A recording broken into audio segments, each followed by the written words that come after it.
Biasanya kalau harus jadi berkat sudah dapat berkat dulu. Amin. Mau jadi berkat ke mana kalau dia tidak dapat berkat? Saudara diberkati atau tidak? Ada sawah? Ada kok tidak? Ayam di rumah? Ayam kampung atau ayam potong? Banyak. Bagi dulu. Ya, kita diberkati untuk menjadi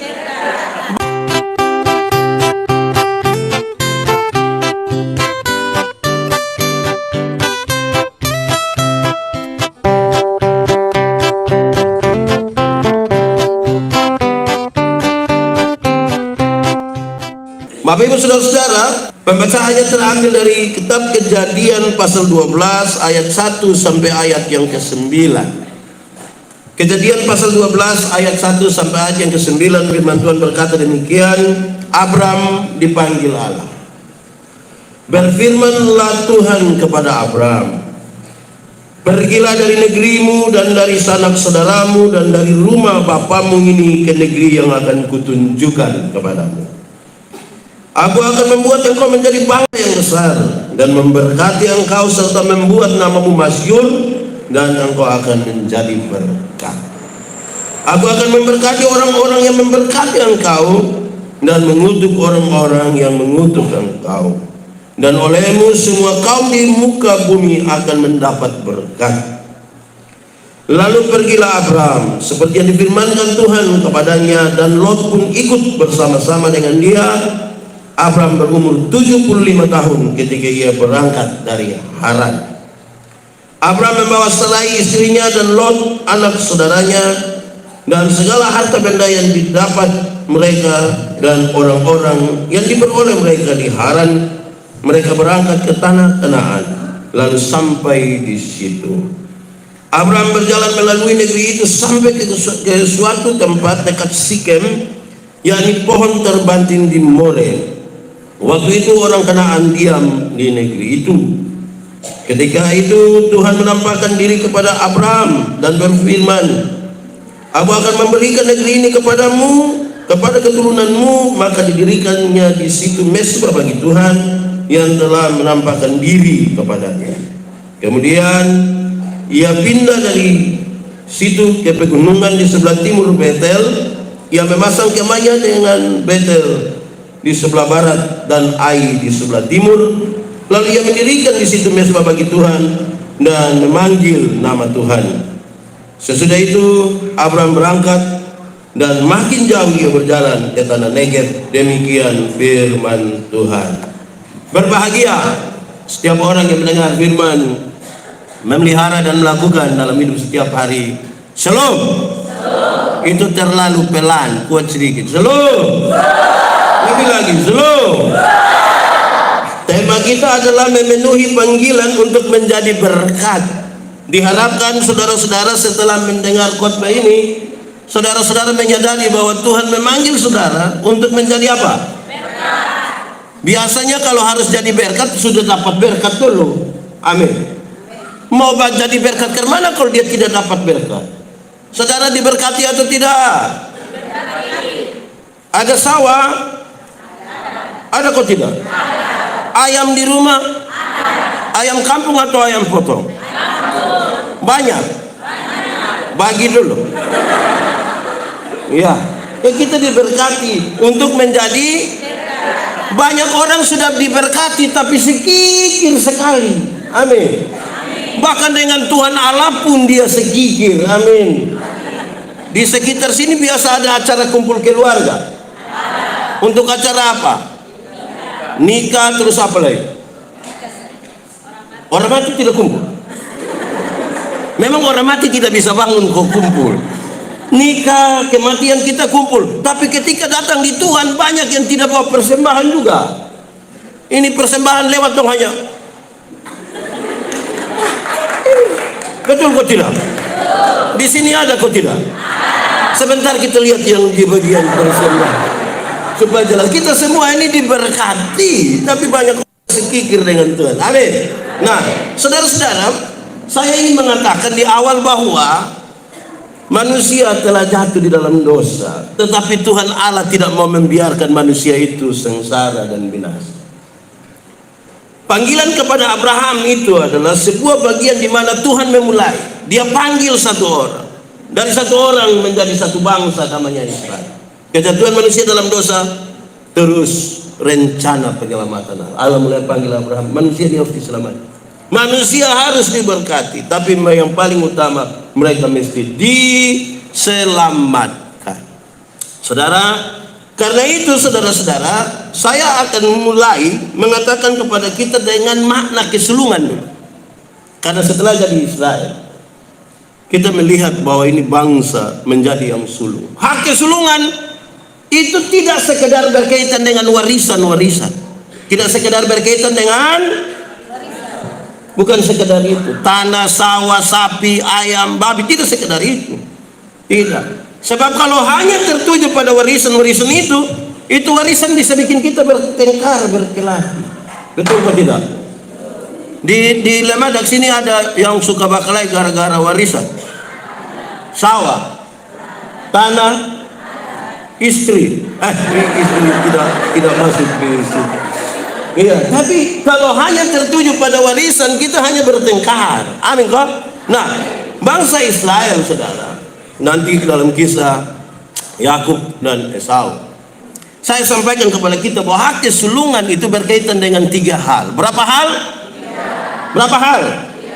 Hak kesulungan berkaitan dengan 1, hak untuk beribadah kepada Tuhan. Hak untuk beribadah. Jadi beribadah kepada Tuhan itu hak, bukan kewajiban.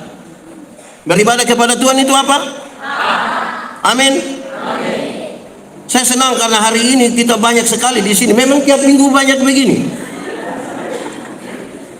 Kenapa kau tidak jawab saya? Saudara tidak mengerti saya punya kalimat. Memangnya tiap minggu banyak begini? Aha. Saya mau tanya dulu, kenapa ibadah hari Minggu ini kok mama-mama lebih banyak dari bapak-bapak? Ini mama janda semua. Ini janda semua atau bukan? Bukan. Teh bapak. Ya. Jadi saudara-saudara, beribadah itu hak, bukan kewajiban. Tapi masih banyak orang, dia pikir ibadah itu kewajiban. Jadi dia paksa diri untuk melaksanakan kewajiban. Ibadah itu hak. Kedua, hak kesulungan itu sangat berkaitan dengan hak untuk masuk ke tanah terjanji. Hak untuk apa? Masuk ke, dalam konteks pembacaan tadi, aku akan memberikan negeri ini kepada kamu, Kanaan. Dalam konteks bangsa Israel, Kanaan. Tetapi bagi kita semua, kita memiliki hak untuk masuk kerajaan surga. Kita memiliki hak untuk beroleh hidup yang supaya mati masuk surga. Amin kok? Yang mau mati masuk neraka angkat tangan. Tidak mau. Yang mau mati masuk surga angkat tangan. Mantap. Nah, yang tidak angkat tangan ini dia mau masuk di sawah di bagian mana? Hak untuk masuk tanah terjanji. Amin. Yang ketiga, saudara-saudara, hak kesulungan itu sangat berkaitan dengan hak untuk menjadi berkat. Sama-sama 1, 2, 3. Hak untuk menjadi berkat. Jadi berkat itu hak, bukan kewajiban. Kepada kita dimungkinkan untuk menjadi berkat. Saya suka kisah ini. Ada 2 orang berdoa di Tuhan minta karunia. Minta apa? Karunia. Ternyata di Tuhan tinggal 2 karunia. 1 karunia memberi, 1 karunia menerima. Orang pertama cepat-cepat ambil karunia menerima. Maka tinggal karunia memberi. Orang kedua garu-garu kepala begini kok dia ambil karunia memberi. Lewat 20 tahun kemudian orang ketemu di satu perapatan jalan di lampu merah itu. Yang punya karunia memberi ada duduk di atas mobil mewah, satu tandain orang ini sukses ini. Yang punya karunia menerima ada duduk minta-minta di pinggir jalan. Jadi waktu berdua aku lihat begini, ini satu yang, Bu, Perasaan itu waktu Bu dapat karunia memberi. Kenapa sekarang Bu lebih kaya dari saya? Lantas dia bilang begini, kawan, karena Tuhan Allah tahu saya selalu harus memberi, maka kepada saya Tuhan kasih lebih. Tuhan kasih lebih. Karena engkau mau kasih banyak orang, tuh ini, engkau tidak adil, saya kasih lebih. Karena Tuhan tahu saya harus selalu memberi, Tuhan kasih. Tapi engkau kan karunia menerima, jadi mana hanya begini. Saya tidak tahu kita ini lebih banyak karunia memberi atau menerima. Tidak usah omong, renungkan saja. Menjadi berkat itu hak. Karena kita berhak untuk itu. Tanya Tuhan, Tuhan, saya mau jadi berkat, mau ambil di mana? Mau ambil di orang pun kebun? Mau ambil di orang pun kandang? Tidak. Makanya jangan lupa Tuhan, supaya hak itu selalu ada. Amin. Kadang-kadang kita orang Kristen ini kacau balau. Dulu belum ada kios, belum ada sapi, rajin gereja, berdoa sungguh-sungguh supaya Tuhan kasih dia berkat. Tuhan kasih sapi, Tuhan kasih ketemu dia, dan petugas koperasi satu kau dapat modal kios. Di sini kenal petugas koperasi? Harian atau mingguan? Nanti saya suruh Ron tidak usah datang, Ron tahunan saja. Tuhan sudah kasih dia modal, sudah dapat sapi, sudah bisa buka kios. Hari Minggu tidak gereja lagi, tidak gereja. Kita bilang, toh, kenapa tidak pergi gereja? Tuhan suka kasihin barang dong, kita tidak urus lagi, Tuhan marah lagi. Di sini ada yang begitu? Itu yang paham apa dong? Supaya kita doakan dia, ada kok majelis suami ada yang begitu. Ada, angkat tangan supaya kita doakan dia, supaya dia jadi baik sedikit, kau jadi berkat, mau diberkati kau tidak. Amin kok. Anak-anak, di sini tidak ada anak-anak. Yang par tadi itu tante-tante semua. Anak-anak, siapapun bapak mama yang pemalas gereja, angkat tangan, nanti om kasih. Kamu mulai sembunyi kejahatan. Oke, baik. Jemaah, pembacaan tadi kasih tahu kita, saudara-saudara. Tuhan panggil Abraham. Kalau saudara dengar nama ini nama yang tadinya yang kita baca dia nama Abraham. Kemudian dia akan menjadi apa?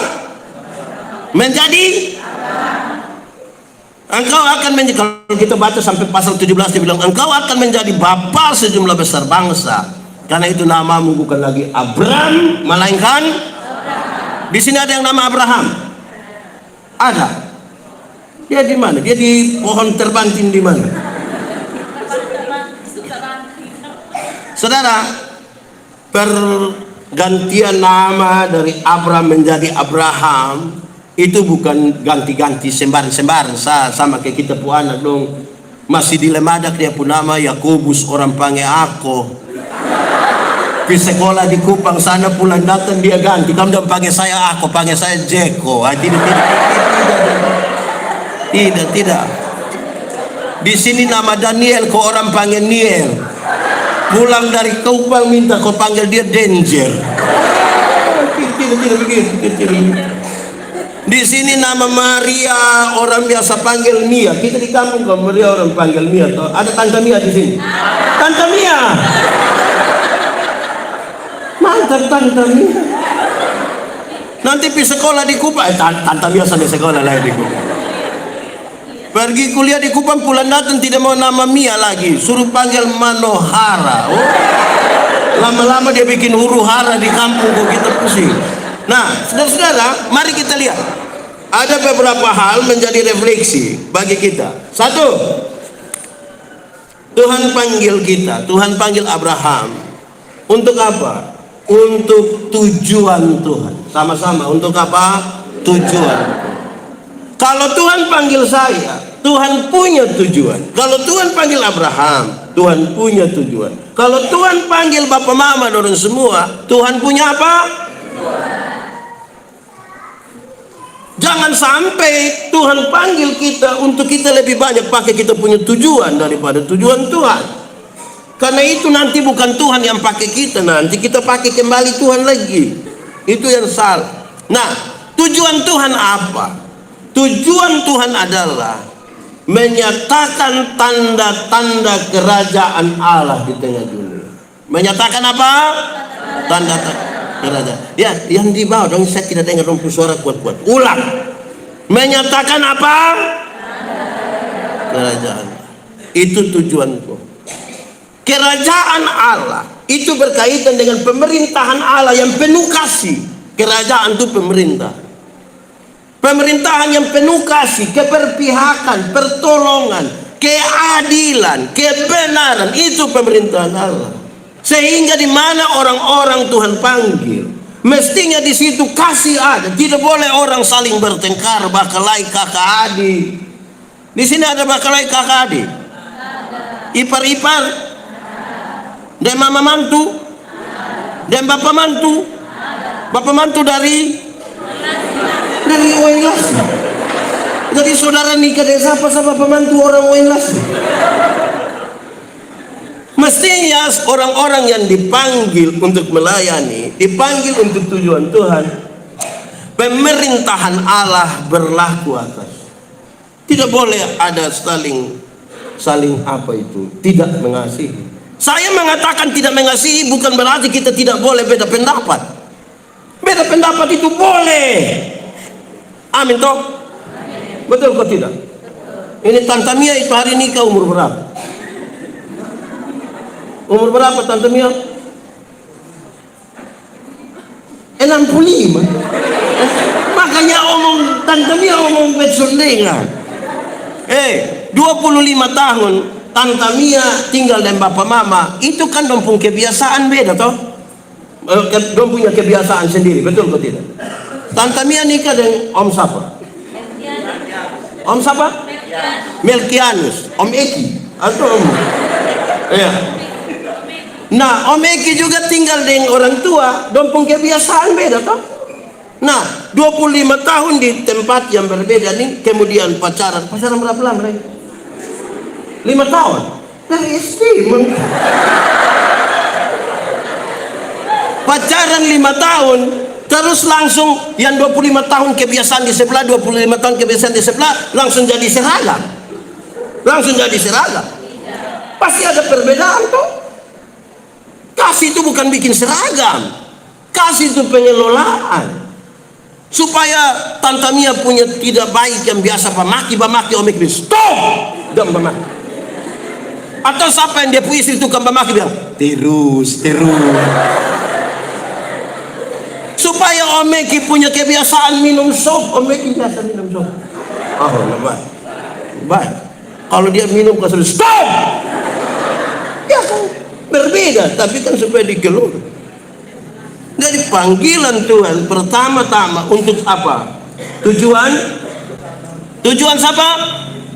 Tujuan Tuhan, bukan tujuan kita. Kalau Tuhan panggil kita, Tuhan pasti punya tujuan. Tujuannya apa? Mendatangkan tanda-tanda kerajaan Allah. Amin kok? Saya dengar hari Selasa gereja ini mulai membangun lanjutan. Betul? Bangunlah dalam tujuan Tuhan.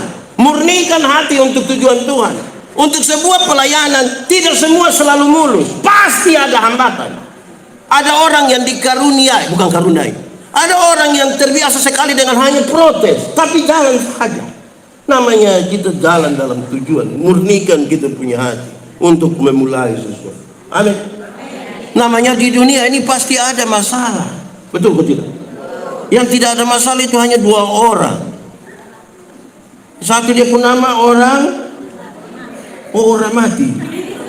Yang kedua dia pun nama orang gila. Mama dong ternyata kamu.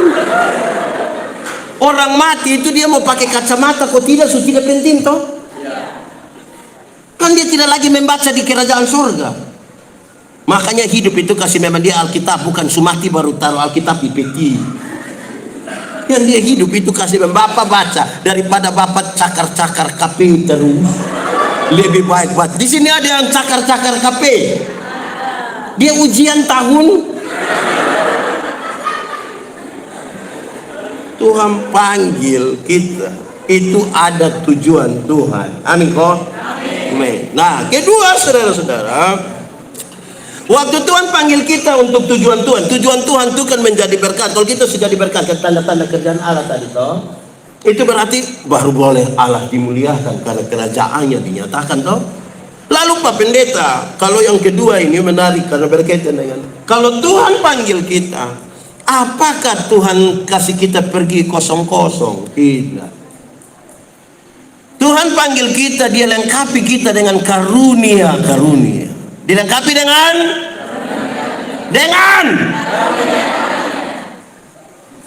Alkitab membedakan karunia atas dua begini. Satu, dia punya nama karunia motivasi. Karunia apa? Motivasi. Karunia motivasi itu macam menyanyi, berkhotbah, mengajar. Itu karunia apa? Motivasi. Yang kedua, karunia manifestasi. Karunia apa? Manifestasi. Ya. Karunia apa?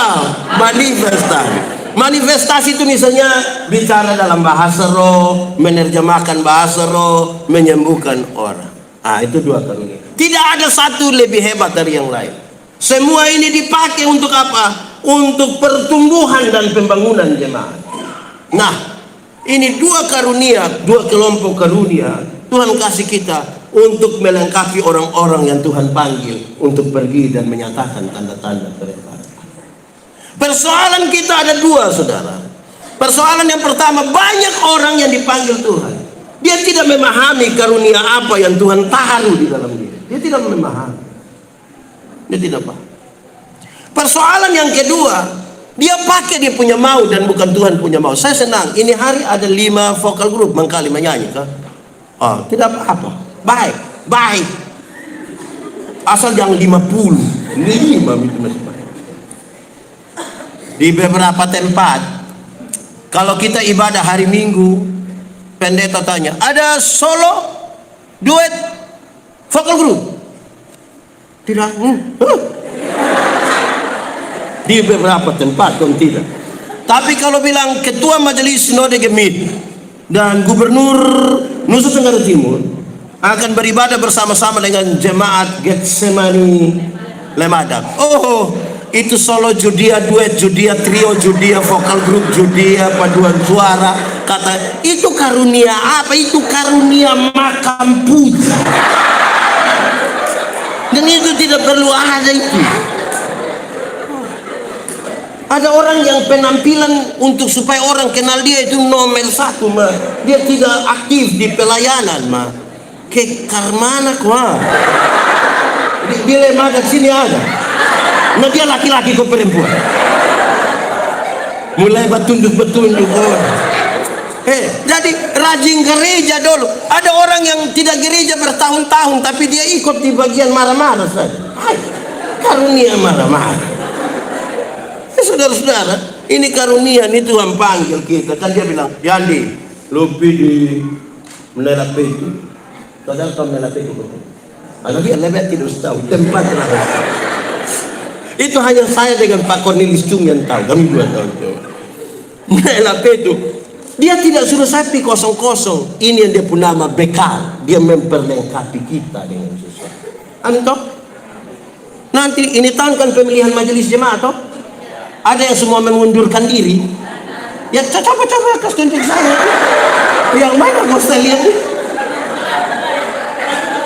Bagai, aku mau mundur gimana? Saya tanda-tanda yang mana Mia? Jadi saudara-saudara, Tuhan panggil kita ini mau pemilihan majelis. Kalau Tuhan mau lewat jemaat kita dipilih, siap kita buat hati baik, betul melayani. Kita melayani bukan karena kebaikan. Saudara tidak tahu ini lagu? Tidak tahu? Nah, kenapa suruh saya solo? Bukan karena kebaikanmu, bukan karena fasih lidahmu, bukan karena kebaikanmu. Tinggal Kau dipanggil, kau dipakainya, langsung ref. Semua apa? Karena anugerahnya diberikannya pada kita. Dia lanjutan sampai rumah baru kali dia. Pendeta susu sama.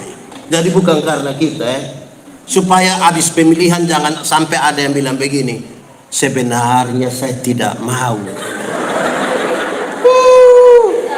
Di sini ada biasa omong yang sebenarnya saya tidak ada. Oi, Tuhan tandau.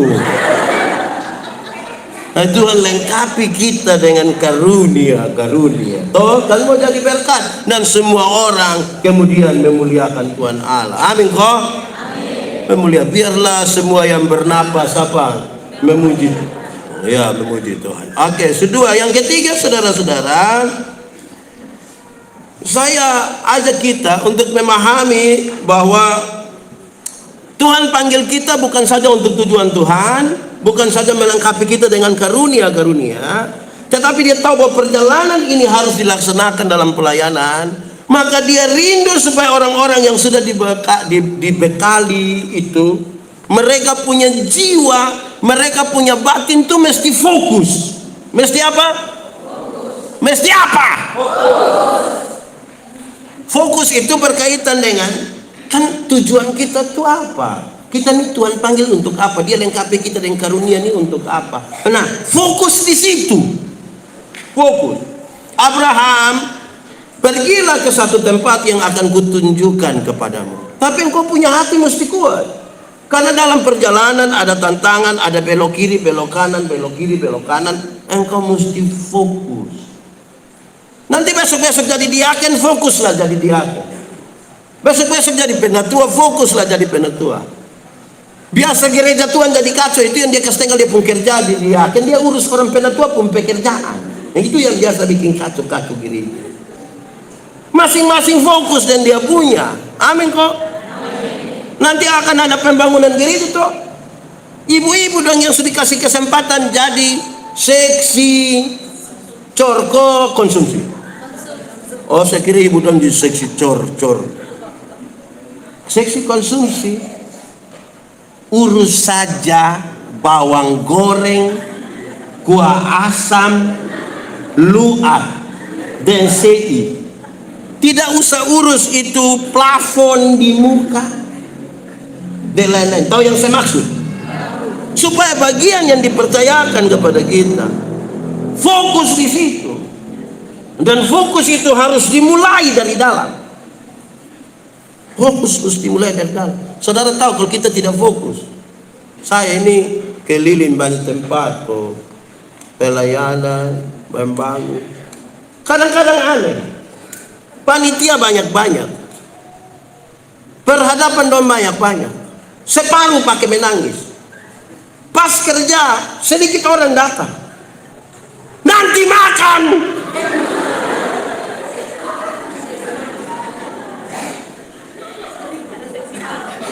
Jadi fokus di yang kita pun tanggung jawab. Amin kok.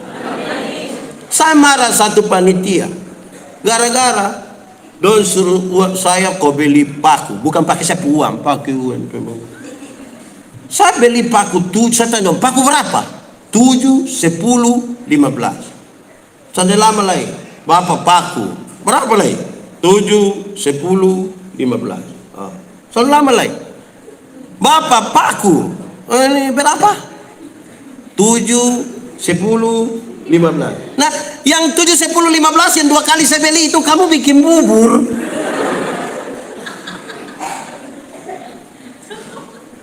Kenapa? Karena yang lain dia fokus itu dia duduk dia korek-korek sampai begini. Tidak lama dia pulang dia bawa 2 kilo. Dia korek-korek begini dia pulang. Nah ini yang kita 7, 10, 15, 7, 10, 15 tidak habis-habis ini. Jadi fokus di bagian mana itu penting. Amin kok. Saya berkhotbah saya bilang begini. Tujuan dan fokus itu saudara bisa membuat kita punya tindakan ini jelas. Contoh, misalnya pendeta Yandi itu dia pi pesta dia mau bungkus daging. Itu dia taruh di dia pun pikiran perasaan ini, dia mau bungkus daging. Saudara bisa tahu dia punya gerakan. Karena dia taruh di sini, bungkus daging, bungkus daging, bungkus daging. Maka ketika jam makan, dia akan jalan, dia cek. Pas di bagian yang dia mau bungkus, dia akan bilang kepada pendeta yang dia akan bilang pada tuan dan nyonya rumah, bilang, nah pendeta yang itu punya anak laki-laki yang ketiga bungsu itu nama Jonathan. Nama siapa? Jonathan. Nanti dia datang, dia bilang, aduh Jonathan paling suka ini daging. Langsung mama pendeta perasa bilang, bungkus. Jadi fokus itu penting. Oh, dia membentuk kita pun perilaku. Amin kok? Amin kok tidak? Jadi saya kasih tahu begitu. Karena saya juga pernah bungkus daging.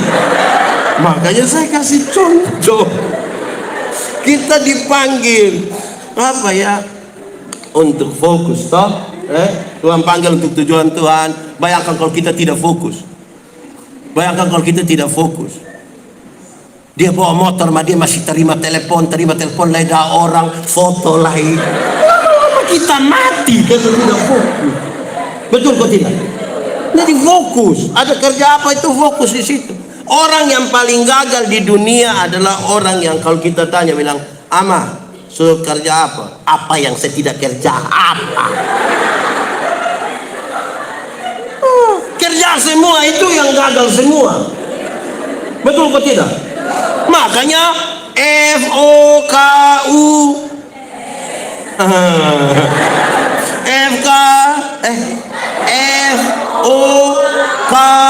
FOKUS. Pakai bahasa timur bilang fokus. Itu fokus. Amin ya. Keempat, Tuhan panggil kita untuk tujuan Tuhan, dilengkapi dengan karunia, mau kita fokus. Tapi yang keempat, kepada kita diberi kesadaran. Tuhan pakai banyak cara. Tuhan pakai cara. Tuhan panggil pendeta Yandi itu beda Tuhan panggil Ibu Mia, beda Tuhan panggil Om Eki, beda Tuhan panggil Ibu Enda, beda Tuhan panggil Koniki, beda Tuhan panggil tadi yang menari Siripinang itu, dia nama siapa dulu? Sonya. Sonya yang mana? Sonya Supulang. Ini dia tidak fokus ini. Gitu. Nah, Tuhan panggil kita tuh cara-cara beda-beda toh. Amin. Karena itu ada dua maksud. Satu, supaya kita masing-masing dalam perjumpaan yang beda-beda tuh, wih betul Tuhan ya, kita ketemu kita bilang Tuhan kita tuh terlalu hebat. Tapi supaya kita saling melengkapi toh. Amin. Kita datang dan tim. Pendeta Yandi tidak perlu main keyboard, karena memang dia juga tidak tahu. Orang lain saja yang bermain, orang lain yang sambung ini. Orang lain yang foto, orang lain, masing-masing kita diberi beda-beda. Supaya kita saling, bukan saling iri hati dan menghancurkan. Betul kok tidak? Kadang-kadang kita pun tidak baik ini, yang orang lain pakai karunia yang Tuhan kasih, memberkati banyak orang. Dia bukan kembangkan karunia yang Tuhan kasih, dia hanya hidup dengan omong orang punah masa. Betul kok tidak? Dilema ada cinju ada. Dong ada ikut ibadah. Nah dia pakai baju warna biru.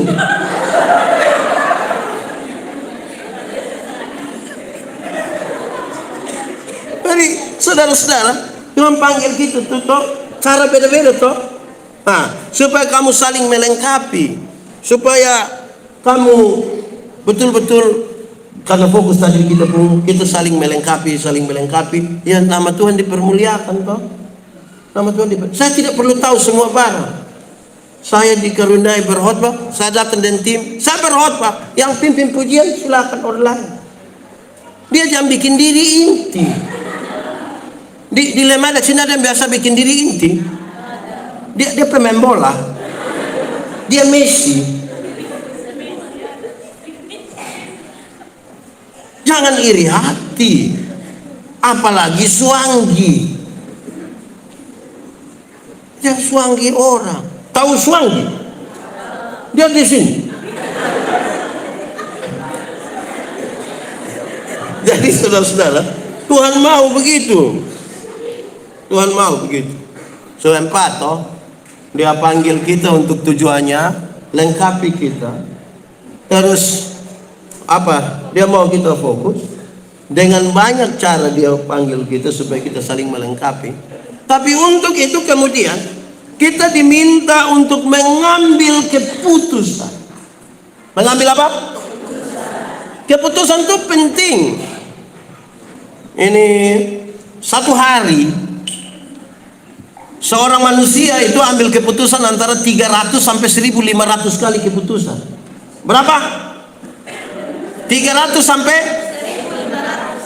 1500. Nah, itu punya konsekuensi ke masa depan. Contoh, bangun tidur, mau langsung turun atau tarik tambah kain panas, itu keputusan. Betul atau tidak? Bangun tidur, mau berdoa dulu atau foto, itu juga keputusan. Kita semua yang hadir ini bagian dari keputusan masa lalu. Betul atau tidak? Kenapa pendeta Yandi khotbah di sini?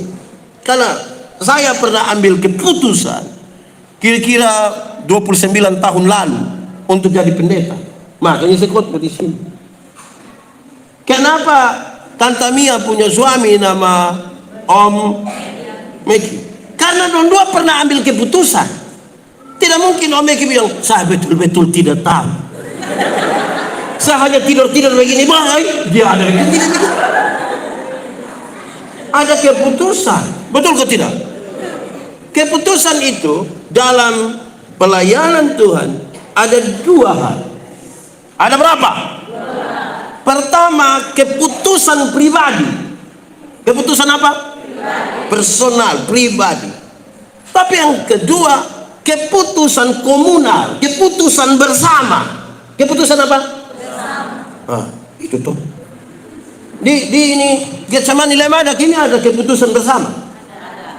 Aha. Nah itu sudah keputusan untuk kita memulai. Kan begitu. Jadi Tuhan mau kita ambil keputusan karena ada target. Untuk keputusan itu kan kita melewati proses kan? Melewati proses. Kadang-kadang ambil keputusan itu kita beda pendapat. Kita bisa berbanting ke kursi atau ke daerah. Oke daerah. Pasti sama. Jadi saudara-saudara, kita belajar untuk itu. Keputusan pribadi kita, tapi juga yang kedua keputusan secara bersama, secara komunal. Saudara, kisah ini kan sederhana. Tuhan panggil Abraham. Abraham, pergilah ke satu tempat yang akan kutunjukkan kepada. Aku akan memberkati engkau. Orang-orang nanti diberkati karena engkau. Siapa yang mengutuk engkau, Tuhan marah nanti. Pergi sudah. Dia bawa siapa? Dia punya istri. Dia pemponaan dia bawa. Bukan dia kasih tengah dia punya istri di situ, dia pergi cari lagi di pohon terbantin. Ya toh, itu keputusan. Dan itu keputusan iman. Karena Tuhan bicara dengan Abraham. Tapi mangkali. Atau pakai bahasa Indonesia bilang barangkali. Barangkali Sarah juga dengar. Tapi ini sebuah keputusan. Oh, mari kita mulai. Semua budak yang didapat di Haran dibawa semua. Mereka bersama-sama untuk sesuatu. Saudara, di situ ditulis ada Lot. Ada siapa? Di sini ada nama Lot.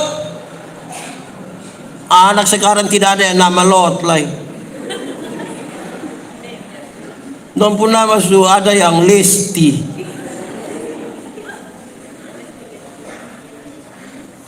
Saudara lihat dalam perjalanannya, kan dong pisah toh, Abraham de Lot. Karena gara-gara dong pengikut-pengikut dong pun anak buah dong kerja aku doa sebagai kok. Keputusan itu penting. Amin. Nah sekarang di bagian terakhir, bagian ke-6, saya akan menyampaikan hal yang saya kira menjadi sesuatu yang sangat penting dalam panggilan begitu menjadi berkat, dan pada akhirnya semua yang bernafas itu memuji Tuhan. Keenam, Tuhan panggil kita, panggil Abraham, panggil saya, panggil kita semua ini sangat punya kaitan supaya kita punya kedewasaan spiritual. Punya apa? Kedewasaan spiritual, kedewasaan iman. Masa melayani Tuhan sekian lama tidak beriman kepada Tuhan? Bagaya bilang begini-begini sudah 4 periode Pak Pendeta, tapi tidak beriman, tidak meyakini apa yang dia katakan, tidak meyakini apa yang dia doakan. Kita mesti dewasa secara spiritual, secara badan, secara jasmani tidak usah pikir, nanti dia dengan sendirinya menuju iya toh? Kalau kita makin tua, kau makin muda. Kalau sampai ada yang datang bilang ketambah muda, jangan percaya, karena kita menuju tua. Sudah nggak? Kedewasaan spiritual artinya begini. Tuhan panggil kita untuk tujuan Tuhan.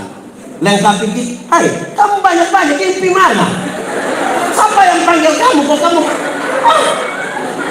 Ini dengar sepotong-sepotong begini. Kamu tua. Kau sibuk apa yang? Catat nama.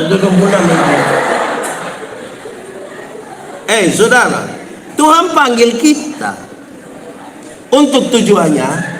Sudah tujuannya dilengkapi dengan karunia, fokus, ya toh, apalagi dengan cara yang banyak, ambil keputusan, dan yang paling terakhir, dia mau pengalaman dengan Tuhan ini membuat kita semakin dewasa secara spiritual. Betul kok tidak? Misalnya, ada yang nikah 10 tahun. Di sini ada yang nikah 10 tahun? Oh, semua baru 22 tahun. Ada yang nikah 10 tahun? Ada? 15? 20? 25? Waktu kenal pertama di tahun-tahun awal tuh kan kotong beda pikiran, beda semua tuh, dan itu laki-laki yang disebut suami dan itu perempuan yang kita sebut. Tapi karena kita sama-sama saling mengenal, satu saat waktu beda pandangan sedikit, lantas istri bilang, "Papa betul tahu Bapak." Kalau tahu dari mana? Kita sudah 15 tahun ini. Berarti kita makin memahami sesuatu kan? Betul kok tidak? Teman di Facebook itu tidak kenal kita. Di sini ada Facebook. Dia pun nama.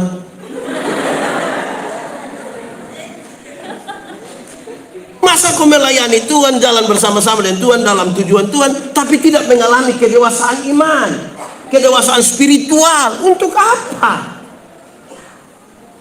Untuk apa saudara bilang begini, "Pak, gereja Lemada gitu Bapak, kalau itu hari bukan kami, mungkin tidak." Lah, kedewasaan spiritual. Betul kok tidak? Masa jalan-jalan kecil-kecil terus? Kita tambah kecil, kok tambah besar. Nah, itu tuh. Spiritualitas. Saya akan bicara 2 hal ini ya. Spiritualitas dan iman. Spiritualitas itu gerakan dari dalam keluar. Gerakan dari dalam ke luar. Bukan dari luar ke dalam. Yang dari luar ke dalam itu namanya pencitraan. Misalnya, kalau dia rajin, maka tanpa ada orang suruh dia sudah kerja. Itu dari dalam keluar. Kalau pencitraan, dia tunggu ke orang foto, bikin video, baru dia sengaja pilih kotoran, baru dia bilang, "Pas saya pilih lu foto itu pencitraan." Jelas kok? Nah, gerakan dari dalam keluar. Apa itu di dalam? Yang di dalam itu teologi. Apa? Teologi. Yang keluar itu etika. Apa? Etika. Nah, yang di dalam dan yang keluar, teologi dan etika ketemu, namanya spiritualitas. Namanya apa? Spiritualitas. Nah, kalau melayani Tuhan lama-lama harus sudah terbentuk kedewasaan spiritual. Amin kok. Jangan bikin lagi anak-anak kecil yang Tuhan tersinggung lah. Sedikit-sedikit tersinggung, sedikit-sedikit tersinggung, sedikit-sedikit tersinggung, tersinggunglah sedikit-sedikit.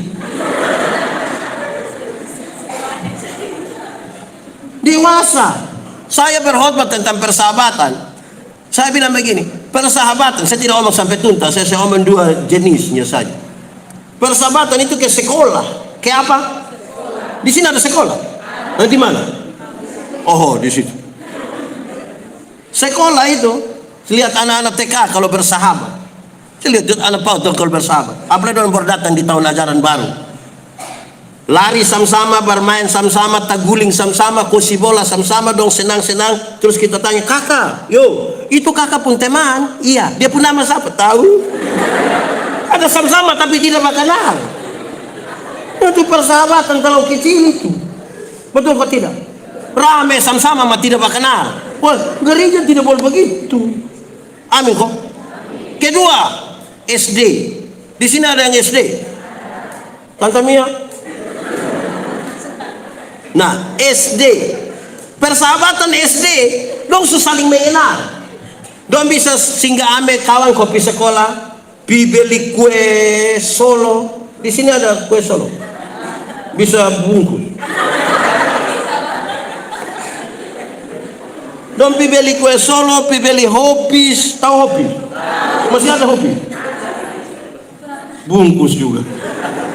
Dong pi kios sama-sama, pi mana sama-sama. Tapi jangan coba-coba bikin tas salah dia. Barani bikin tas salah dia, dia langsung kas kembali ke penggula-gula. Itu persahabatan tingkat SD.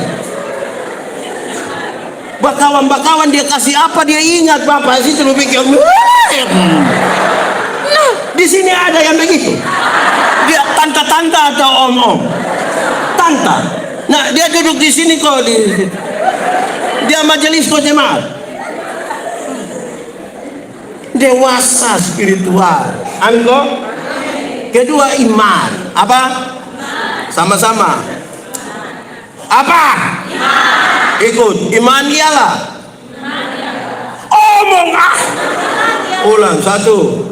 Iman ialah dasar dari segala sesuatu yang kita harapkan dan bukti dari segala sesuatu yang tidak kita lihat. Kenapa lihat saya? Dengar. Dasar itu apa? Fandere, fondasi. Tahu fondasi? Yang mana? Ini. Fanderen kuat, fondasi kuat, bangunan kuat. Fondasi miring, bangunan miring. Fondasi dari yang kita harapkan. Harapkan itu cita-cita. Apa? Idealisme masa depan. Visi. Saudara mau jadi apapun silakan. Mau bangun harapan, mau jadi orang terkaya di Indonesia, silakan, itu visi. Saudara mau jadi gubernur NTT 2080, silakan, itu saudara pun cita-cita. Saudara mau jadi perempuan tercantik saya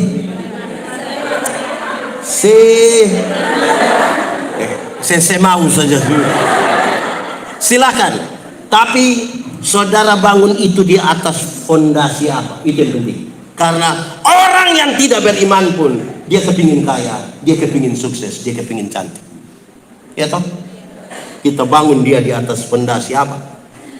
Kedua, bukti. Apa? Bukti dari yang tidak kita lihat. Saya pakai penjelasan ini.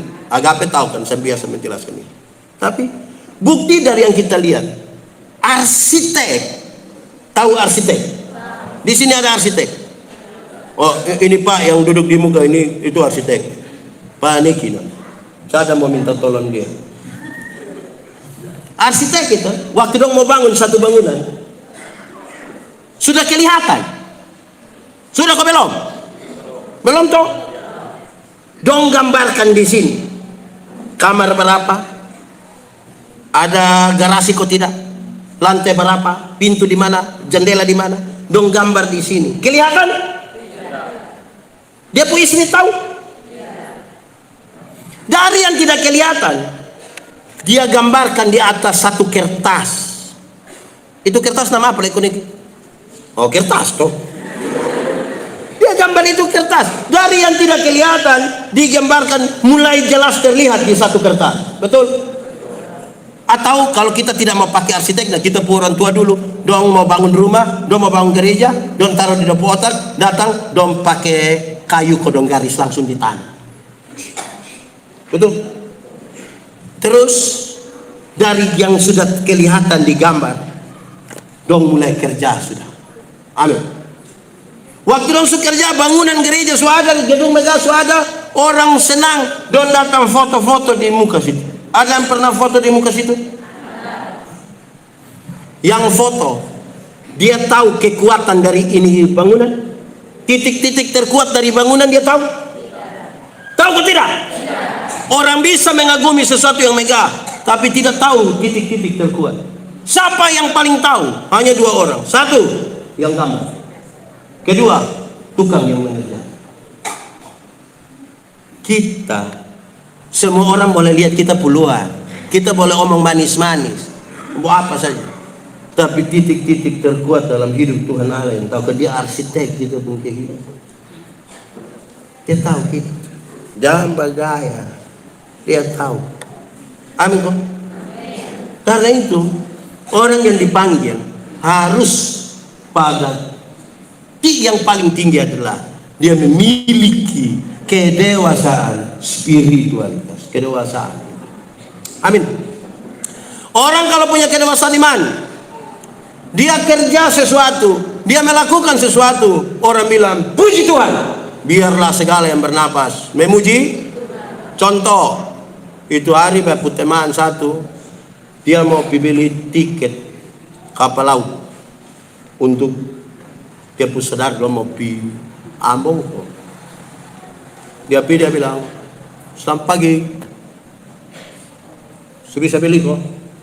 Pegawai dia bilang, belum Pak, jam 8. Oh, dia duduk. Pas jam 8 dia bilang, bisa kok. Dia bilang, sedikit lain. Jam 8.15 bilang, kok ini sudah jam 8 sudah bisa? Namanya sudah. Menurut saudara, dia nanti memuliakan Tuhan. Kalau kita kerja dengan baik, dia beli itu tiket, tunggu saya kasih dia kipas saya. Dia beli cepat-cepat, dia pulang keluarga, dia pun istri orang tanya, Papa, pun cepat lagi. Dia bilang begini, oi puji Tuhan, orang di sana layani baik-baik, jadi waktu cepat, waktu cepat. Amin. Waktu kerja baik-baik, itu orang bilang puji Tuhan. Amin. Nah, itu. Jadi kedewasaan spiritual membuat kita kemudian melayani dengan hati. Dan orang bilang apa? Puji Tuhan. Semua yang bernapas memuji. Nah, Tuhan memberkati kita.